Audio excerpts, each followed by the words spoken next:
اس کے بعد بات یہ آ جاتی ہے کہ 5 وقتہ نماز، اس کے بارے میں ہم آپ سے صاف عرض کر چکے کہ اپنے اپنے گھروں میں نماز پڑھنی چاہیے۔ مساجد گورنمنٹ نے کہا بھی نہیں کہ بند کریں، اس لیے اس مسئلے پہ بحث بھی نہیں کرنی چاہیے۔ مساجد کھلی ہیں، کوئی ایک بیان ابھی تک گورنمنٹ نے نہیں دیا کہ اپنی مسجدوں کو بند کریں۔ مساجد کھلی ہیں، وہاں امام ہیں، مؤذن ہیں، خادم ہیں، 3 4 5 آدمی تو ہر مسجد میں ہوتے ہی ہیں۔ یہ جماعت سے نماز پڑھتے ہیں، پڑھتے رہیں، انہیں چھیڑنے کی ضرورت کیا ہے؟ یہ تو گورنمنٹ کے سوچنے کا کام ہے، ہمارے نہیں۔ مساجد کے اور اعمال ہیں، لوگ آتے ہیں، تلاوت کرتے ہیں، اللہ کو یاد کرتے ہیں۔ رمضان آگے آ رہا ہے، اس میں لوگوں کا رجحان بڑھ جاتا ہے۔ لوگوں کو خود سوچنا ہے کہ ہمیں اجتماع نہیں ہونے دینا، ہم اجتماع نہیں کریں گے۔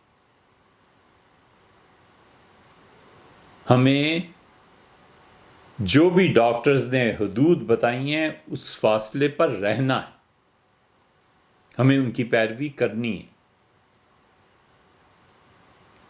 یہ سب ہمارے اپنے سوچنے اور کرنے کی باتیں۔ رہ گئی جمعے کی بات۔ جمعے کی نماز کا کیا ہوگا؟ جمعے کی نماز جو ہے وہ ان حالات میں مسجد میں ادا نہیں کی جا سکتی۔ کوئی آدمی جمعہ اگر پڑھنا چاہے تو کچھ لوگوں کا خیال یہ ہے کہ وہ جمعہ گھر پہ پڑھ لے، گھر پہ پڑھا دے جمعہ۔ فقہا اس طرف گئے، وہ کہتے ہیں کہ کوئی عذر ایسا پیش آ جائے تو گھر میں پڑھائے۔ گھر میں نماز جمعہ پڑھانے پہ جو اشکال باز اہل علم کو ہے، مولانا جلالی صاحب وغیرہ کو بھی، انہوں نے کہا کہ جمعے کے لیے اذن عام شرط ہے، اور اذن عام کو وہ کہتے ہیں کہ ہر آدمی جہاں پر آ جا سکے اور جمعہ پڑھ سکے۔ ہم عرض کرتے ہیں کہ اذن عام یہ حنفیہ کے نزدیک ہے، مالکیوں شافیوں کے ہاں تو کچھ بھی نہیں۔ امام شافعی رحمۃ اللہ علیہ اس بات کے قائل ہیں کہ اگر 40 آدمی ہو تو جمعہ ہو جاتا ہے۔ امام مالک رحمۃ اللہ علیہ کہتے ہیں 12 آدمی ہو تو جمعہ ہو جاتا ہے۔ حنفی فقہا کے نزدیک 3 آدمی ہو تو جمعہ ہو جاتا ہے۔ اذن عام کی شرط وہ لگاتے ہی نہیں کہ ہر ایک کو آنے کی اجازت ہو، اور یہ اذن عام کی جو شرط ہے یہ ظاہر الروایہ میں بھی نہیں۔ اس لیے کافی تلاش کرنے کے باوجود کئی ایک حنفی فقہا متاخرین جو ہیں وہ اذن عام پہ آئے ہیں، مگر بڑے بڑے اکابر اس پہ نہیں آئے۔ اور وہ کہتے ہیں اب ایک جگہ جمعہ ہو رہا ہے اور شافعی فقیہ ہیں، وہ جمعہ پڑھا رہے ہیں، تو شامی رحمۃ اللہ نے بڑی اچھی بات لکھی ہے۔ انہوں نے کہا جمعہ نہیں چھوڑنا چاہیے، جمعہ پڑھ لینا چاہیے، اور نماز جمعہ کے بعد 4 رکعتیں احتیاطاً پڑھ لینی چاہیے کہ اگر جمعہ نہیں ہوا تو یہ نماز نفل ہو جائے گی، اور احتیاطاً ظہر کے 4 فرض پڑھ لے تاکہ قیامت میں اللہ کے یہاں نماز فرض اس کی پوری ہو۔ اس لیے اکثر اہل علم کا مسلک یہ ہے، جو اکثریت حنفی فقہا کی ہے کہ وہ اس طرف گئے ہیں کہ اگر جمعہ نہیں پڑھنا تو ظہر کی نماز الگ الگ پڑھنی چاہیے۔ گھروں میں 3 صورتیں، ایک تو یہ کہ جمعہ پڑھ لیا جائے، اس کی بھی گنجائش کہ ایک آدمی خطبہ دے اور 3 سے زیادہ یا 3 کے قریب آدمی اگر بیٹھے ہوئے ہیں تو وہ اپنی نماز جمعے کی پڑھ لیں۔ گنجائش اس بات کی بھی ہے کہ جمعے کو گھروں پہ نہ رکھا جائے اور ظہر کی نماز جماعت سے پڑھی جائے۔ اگرچہ فقہا نے اسے مکروہ تحریمی بھی قرار دیا اور مکروہ تنزیہی بھی، یہ سب عبارات ہمارے سامنے ہیں، لیکن اتنی سختی نہیں کرنی چاہیے، کیونکہ جمعہ جو فرض قرار دیا اللہ نے، کسی عذر کی وجہ سے ساکت ہوا ہے، اور حکومت اگر منع کرتی ہے تو یہ نہیں ہے کہ حکومت جمعے کی دشمن. صدر مملکت، وزیر اعظم اور بھی لوگ، ظاہر ہے کہ وہ اللہ کے ایسے بندوں میں سے ہیں جو معاذ اللہ کفر کی حد تک تو نہیں چلے جائیں گے. حقائق کو سمجھنا چاہیے. کیوں وہ لوگ جمعے کی ضد میں آ کے جو نہیں، ایسی بات نہیں. وہ جاہل ہیں، یہ ایک الگ بات ہے. انہوں نے پڑھا نہیں ہے دین کو، اور خدا کے دین کو سمجھا بھی نہیں ہے، اور یہ ان کی انتہائی نادانی اور سفاہت ہے کہ نہ سمجھنے کے باوجود وہ مفتی اعظم بنے ہوئے ہیں. آج کل آتے ہیں ابھی اس بات. لیکن دوسری صورت یہ ہو سکتی ہے، یا تو جمعہ قائم کر لیں یا پھر ظہر کی نماز جماعت سے پڑھ لیں. احتیاط اسی میں ہے کہ ان کے قرب و جوار میں اگر کہیں جمعہ ہو رہا ہے تو جمعے کی نماز ختم ہو جائے، اس کے بعد ظہر پڑھیں. اور تیسری طریقہ جس کو اکثر اہل علم نے ترجیح دی ہے، وہ کہتے ہیں کہ گھر میں تو جمعہ ہی نہ پڑھا جائے اور نہ با جماعت نماز ادا کی جائے، الگ الگ ظہر پڑھ لیں. پھر وہ کہتے ہیں کہ اس کو اس طرح سے پڑھنا چاہیے کہ ظہر کی احتیاط بھی اس میں شامل ہو. مثلاً 4 سنتیں پڑھی جائیں. مثلاً کیا حقیقت ہے، جیسے جمعے میں پڑھتے ہیں، اس کے بعد 2 فرض پڑھے جائیں، پھر 4 سنتیں جو جمعے کو پڑھتے ہیں وہ پڑھی جائیں، پھر اس کے بعد ظہر کی احتیاطی نماز پڑھی جائے 4 فرض ظہر کے، اور پھر اس کے بعد 2 سنتیں پڑھ لی جائیں. جمعہ بھی ہو جائے گا، ظہر بھی ہو جائے گی. اللہ کے یہاں ایک چیز قبول ہو جائے گی انشاءاللہ، اور دوسرے نفل بن جائیں گے. وہ کہتے ہیں کہ ان حالات میں ہمیں ظہر احتیاطی پڑھنی چاہیے. احتیاطی ظہر کا مسئلہ اٹھا تھا اصل میں جب بر صغیر میں آئے تھے انگریز.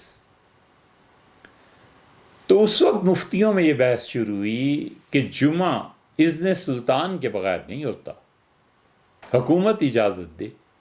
حکومت نے سب علماء کو اجازت دی ہوئی ہوتی ہے، اس لیے وہ صاحب مملکت کا نائب ہوتے ہیں.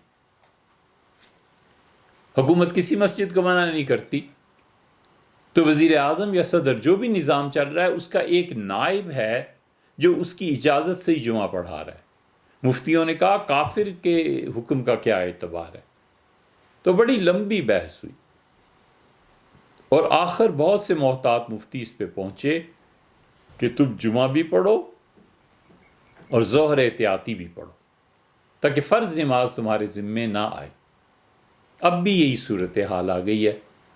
اس لیے آپ اور اہل علم سے دریافت کریں وہ جو بھی فرماتے ہوں، مگر ہمارا خیال ہے کہ اگر کوئی شخص ظہر کی نماز پڑھ لے اس کی بھی گنجائش ہے، ظہر جماعت سے پڑھ لیں اس کی بھی گنجائش ہے، اور گنجائش اس بات کی بھی ہے کہ وہ 4 سنتیں پڑھے اور اس کے بعد 2 رکعتیں جمعہ کی پڑھے، 6 ہو گئیں اگر جمعہ پڑھنا ہے تو.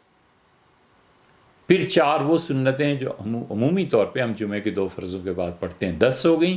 پھر ظہر کی 4 رکعتیں پڑھے کہ اللہ اگر یہ فرض ہے، ظہر جمعہ نہیں ہوتا تو یہ میں پڑھتا ہوں. 14 رکعتیں ہو گئیں اور 2 سنتیں اس کے بعد پڑھ لے، 16 رکعتیں ہو گئیں. عام طور پہ اہل علم اس طرف گئے ہیں. پاکستان کے مفتی حضرات اور اس وقت دارالعلوم دیوبند کے مفتیوں میں جو بحث چل رہی ہے وہ اس بات پر کہ جمعے کے دن ظہر کی جماعت سے نماز ہو جاتی ہے یا نہیں ہو جاتی. یہاں کے مفتی حضرات کہہ رہے ہیں کہ جمعے کے دن ظہر کی نماز پڑھ لینی چاہیے ان حالات میں،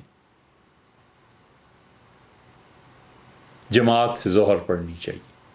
وہ کہتے ہیں نہیں، الگ الگ پڑھو. یہ ساری بحث آپ کے سامنے ہے. تینوں راستے، تینوں پہ اہل علم ہے. آپ کسی چیز کو بھی اختیار کر لیں، اللہ نے چاہا تو سب کی نماز قبول ہو جائے گی انشاءاللہ، کیونکہ حالات ایسے آ گئے.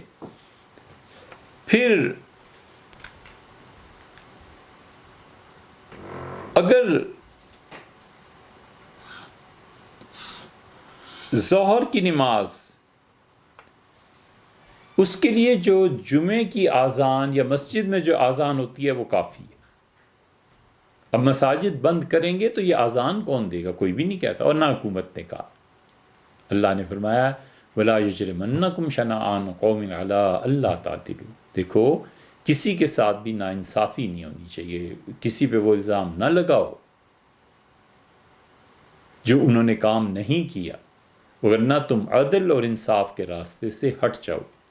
عدلو، اپنے دشمن سے بھی انصاف کرنا، وہ اقرب للتقوی، اللہ کا خوف جن لوگوں میں ہوتا ہے ان کی طریق اور راہ یہ ہوتی ہے، یہ تقوی کے قریب ترین چیز، اس لیے زیر بحث ہی نہیں ہے کہ حکومت نے کبھی کہا، اور ان کی نیتوں تک پہ شبہ نہیں کیا جا سکتا کہ وہ جمعے کو مٹانے کے لیے جا رہے ہیں۔ ہمارے ہاں یہ اس لیے فکر عرض کر رہے ہیں کہ ہمارے ہاں ایک ٹرینڈ ہے اور سیاسی لوگ اس کو بتا رہے ہیں کہ پی ٹی آئی فلاں فلاں ایسی جماعت ہے، اور جی یہ تو دین کو نہیں، بھئی وہ جو کچھ بھی کر رہے ہیں ان میں بہت سی چیزیں صحیح ہیں، انہیں ہم کیوں غلط کہیں خام خام؟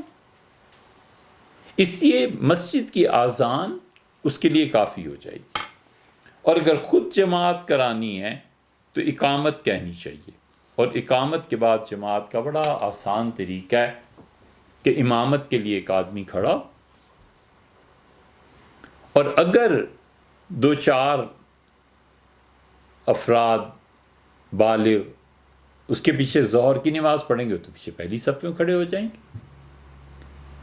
اگر ایک ہی آدمی ہے، ایک امام ہے، ایک ہی اس کا مقتدی ہے، تو اس مقتدی کو اپنے دائیں ہاتھ پر کھڑا کر لے، اگر بچہ کوئی ایک ہے تو اس کو بھی اسی کے ساتھ کھڑا کر لے دائیں ہاتھ پہ، اور پچھلی صف میں خواتین کو کھڑا کر لیا جائے یا خاتون کو کھڑا کر دیا جائے اور نماز پڑھا لے، ظہر کی ہو جائے۔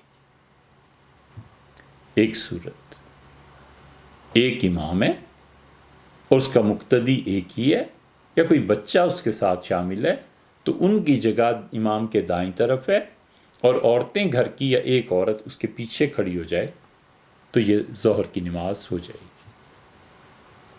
دوسری صورت یہ ہے کہ وہ شخص امامت کرائے اور اس کے پیچھے پہلی صف بنے گی بالغ مردوں کی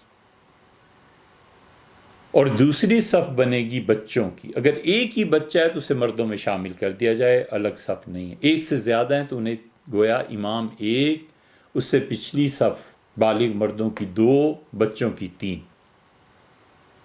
اور اس کے بعد اگر وہاں پر نماز پڑھنے کے لیے ہجڑے آ جائیں تو چوتھی صف ان کی ہوگی، اور پھر اس کے بعد عورتوں کی صف ہوگی۔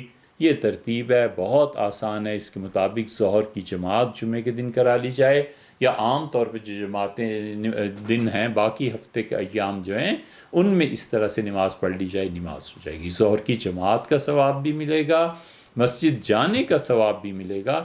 وجہ اس کی یہ ہے کہ حضرت رسالت مآب صلی اللہ علیہ وسلم نے فرمایا کہ کسی آدمی کو کوئی عذر، اس کا کوئی مرض، کوئی چیز روک دے ان اعمال سے کہ اگر یہ عذر نہ ہوتا تو وہ اعمال کرتا، تو اللہ اس کو اس عذر کی وجہ سے اتنا ہی ثواب دیں گے جتنا ان لوگوں کو دیں گے جن کے پاس کوئی عذر نہیں ہے۔ صحیح مسلم کی روایت میں آتا ہے۔ تو اس لیے اچھا، جمعے میں ایک اور چیز بھی ہے کہ اگر ظہر میں بھی جمعے میں بھی اقامت اس آدمی کو کہنی چاہیے جو پچھلی صف میں ایک امام ہے نا، امام کی پچھلی صف میں جو بالغ ہیں، یا تو وہ اقامت کہیں، یا پھر اگر یہ اکیلا ہے تو خود ہی اقامت کہے، کراہت سے بھی بچے گا، نماز ہو جائے گی۔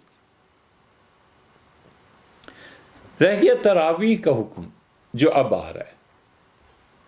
تراویح اپنے گھر پہ یا تو جماعت سے اسی طرح پڑھ لینی چاہیے یا چھوٹی صورتوں کے ساتھ خود پڑھ لینی چاہیے، مسجد میں نہیں جانا چاہیے۔ یہ نہیں ہے کہ ولیعذ باللہ ہم جیسے لوگوں کو کوئی خدا نہ خواستہ کوئی خوشی ہوتی ہے کہ لوگ تراویح کو چھوڑ دیں، خدا معاف کرے اس بات کو، لیکن فتویٰ بڑی ذمہ داری کا کام۔ ہمیں ڈر لگتا ہے ان حالات سے، شدید خوف آتا ہے کہ اس ملک میں اجتماعات ہوں گے تراویح کے بھی، اور کوئی ایک واقعہ ایسا ہو گیا، ایک واقعہ جہاں تراویح میں وائرس کسی کو لگا ہوا اور باقی لوگوں کو لگ گیا، تو جتنے دین کا مذاق اڑانے والے ہیں یہ سب کے سب اس کو پیش کریں گے۔ ہمیں سیکھنا چاہیے، اچھا آدمی وہی ہے جو دوسروں کے حالات سے سیکھے اور خود صاحب عبرت نہ بنے۔ اہل تشیع اور تبلیغی جماعت دونوں کی کتنی بدنامی ہو رہی۔ امر واقعہ کیا ہے، حقیقت کیا ہے، یہ کرتے رہیں جس نے بھی تحقیق کرنی ہے، ہم کچھ نہیں کہہ رہے۔ ہم تو یہ کہہ رہے ہیں کہ یہ دونوں چونکہ بہرحال دینی گروہ تو ہیں، دین کا نام تو لیتے ہیں، اہل تشیع اور تبلیغ جو اختلافات اب جو بھی ہے اس کی طرف نہیں جا رہے، لیکن ایک بددین آدمی کے لیے، ایک کافر کے لیے سنی شیعہ سب برابر ہیں، حتیٰ کہ مرزائی بھی اس کے نزدیک مسلمان ہی ہوں گے۔ اسے کسی طرح بنیادی طور پہ اسلام کے خلاف کوئی بات چاہیے، مواد چاہیے، اس لیے وہ لگے ہوئے ہیں کہ دیکھو تبلیغ نے یہ سارا کچھ کیا، اور دوسری طرف وہ لگے ہوئے ہیں کہ اہل تشیع نے سارا کچھ کیا ہے۔ کیا اس کی عبرت کا نشان اپنے آپ کو بنانا ہے؟ اس کو بھی سوچ لینا چاہیے۔ ہمارے بالکل سامنے کی بات ہے، باراکو کا علاقہ پوری دنیا میں مشہور ہوا ہے، اتنی شدید پابندی اس علاقے پہ لگ گئی تھی کہ روڈ سے گزرنا منع ہو گیا تھا، اور ساری فوج اور پولیس آ گئی، اور جس گھر میں یا جس جگہ بھی وہ کہتے ہیں واقعہ ہوا تھا، واللہ عالم ہوا بھی تھا کہ نہیں ہوا تھا، اس لیے کہ پریس پہ کیا اعتبار کیا جا سکتا ہے۔ لیکن پورے علاقے میں شدید دقت اٹھانی پڑی، آٹا نہیں ملا، پینے کا پانی ایک دوسرے سے مانگ کے لے جاتے رہے، اور روٹیاں لے جاتے رہے مانگ مانگ کے کھانے کے لیے۔ یہ لوگوں کے حالات ہیں۔ ہمیں بہت سے دوستوں نے کہ یہ تقسیم ہو جائے، وہ ہو جائے۔ ہم ذاتی طور پہ ایک محلے میں ایک خاتون کو جانتے ہیں، اللہ نے بہت کچھ انہیں دیا، اور ماشاءاللہ ان کے شوہر نے ان کے لیے بہت کچھ چھوڑا تھا۔ 2 بھائیوں کی شادی ان کے محلے میں ہو گئی، 1 سال کے وقفے سے وہ دونوں جوان لڑکے ایک کے بعد دوسرا، کوئی خاندانی بیماری چلی آتی تھی، انتقال ہو گیا، تو نیک خاتون وہ دونوں کے ہاں گئیں، اور اس نے کہا بچیو تم نے اگر دوسری شادی کرنی تو تمہاری مرضی، وگرنہ جب تک تمہارے یہ چھوٹے چھوٹے بچے اور یہ تم ہو میں تمہارا پورا خرچہ اٹھاؤں گی، دوں گی۔ اور وہ دیتی رہیں، بچے بڑے ہو گئے۔ اس دن فون کیا اور کہا بھائی میں کہاں دوسروں کو پالنے والی، میں اتنی محتاج ہو گئی ہوں کہ رات روٹی گھر میں نہیں رہی، خدا کا واسطہ ہے آٹا دال کوئی چیز مجھے دے دو، بینک بند ہے، جا نہیں سکتی، عذر ہے۔ یہ حالت ہو گئی ہے۔ اس لیے یہ کوئی چھوٹی سی چیزیں نہیں ہیں۔ ان حالات میں ہم سے بعض پی ٹی آئی یا حکومت کے جو ہم بالکل اس بات کے متحمل نہیں ہو سکتے کہ ندوہ میں تراویح اور یہ چیزیں جو پڑھیں گے ہم روکتے نہیں ہیں، ان کی مرضی ہے، لیکن ہم مسجد کو تالا لگا دیں یہ بھی نہیں ہو سکتا۔ اور جمعہ اور ان چیزوں کو ترویج دینا، خدا نہ خواستہ اس بلڈنگ میں کئی لوگ کام کرتے ہیں، ایک کرونا وائرس نکل آیا تو بلڈنگ کے ایک ایک فرد کو لے جائیں گے اور جا کر اس کو چیک کریں گے۔ اس بلڈنگ میں ایسے لوگ کام کر رہے ہیں لنگر میں جو 60 سال کے ہیں، 70 سال کے ہیں، والدہ 80 سال کی ہیں۔ ایک شخص کی بے احتیاطی سے یہ سارے چلے جائیں ان کے ٹیسٹوں، وہ تو پہلے اپنی یعنی جو رہنا بھی ہے 4 دن تو بھی مر جائیں۔ اس سے بالکل واضح اور 2 ٹوک لفظوں میں لوگوں کو نمازیں اپنے گھر پہ پڑھنی چاہیے، ڈاکٹرز نے جو کہا ہے بس اس پہ چلنا چاہیے۔ اسی طرح تراویح چھوٹی صورتوں سے گھر میں پڑھ لی جائے، جماعت کرانی ہے جماعت کرا لی جائے، الگ الگ پڑھنا ہے الگ الگ پڑھ لیا جائے۔ جمعے کے دن ظہر کی نماز بغیر جماعت کے پڑھنی ہے، اکثر اہل علم نے اسے ترجیح دی ہے ایسے کر لے، لیکن اجتماع نہ کرے۔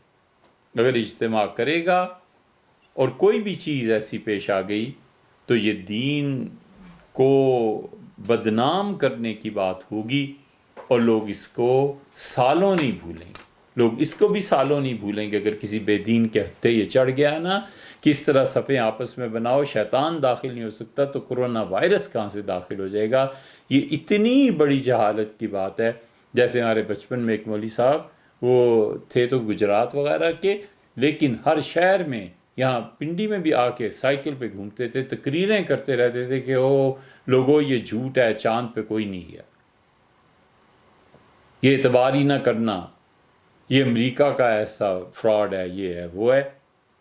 تو بڑی مدت کے بعد اب یاد آئی کہ اچھا ایسی سمجھ کے لوگ بھی، اور وہ بھی ایسے جن کے پیچھے چلنے والوں بھی ہزاروں لوگ ہیں، یہ سب موجود ہیں۔ تو اسی دین کا کھیل اور تماشا بن جائے گا۔